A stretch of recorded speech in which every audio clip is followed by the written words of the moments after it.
انت جوه اللعبه او شايف اللعبه؟ لا، في كائن تاني معاك هو اللي جوه اللعبه وهو اللي شايفك وبيحللك لحظه بلحظه. تعالى واسمع القصه معايا. الذكاء الاصطناعي بقى هو اللي شغال دلوقتي على كل نقطه في اللعبه، يصمم لك المرحله ويتحكم في الشخصيه وكمان يقيس تعبيرات وشك لو بتلعب بالفي ار، ويسجل صوتك في المايك ويعرف المستوى تركيزك من حركاتك. والاغرب من كل ده ان الاي اي بيقول توقع رد فعلك امتى، وكمان يقول للمطورين والماسكين الماركتينج اللاعب ده محتاج اعلان ايه معين، او لازم نرمي له عرض خاص علشان يشتريه. يعني انت مش بتلعب، انت بتتراقب وكمان بتدرس وبتتواجه في الاخر. طب احمي نفسي ازاي من كل ده؟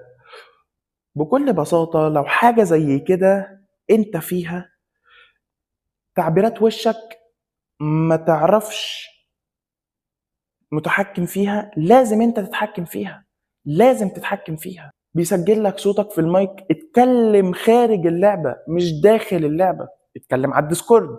الديسكورد ده اصلا انا كواحد جيمرز بفتح الديسكورد وانا بلعب علشان صوتي ما يتسجلش، عشان محدش يحللني. مستوى حركاتي ده عادي، ده تقدر يعني ما عندهمش اتنين، فبالتالي مش هيعرفوا يديلك الاوفر اللي انت عايزه، والاوفر اللي هتطلع لك مش هتكون على مزاجك. من الاخر كده، احمي نفسك بنفسك. بس في حاجة مهمة لازم انت تعرفها، الذكاء الاصطناعي بقى هو اللاعب الوحيد اللي ما بيخسرش داخل اللعبة، لانه دايما بيلعب من وراك وبياخد منك اكتر ما بتدي للعبة. يا ريت لو عندكم اي تعليقات او اي حاجة عايزين تفهموها، يا ريت تكتبوها لي في الكومنتات.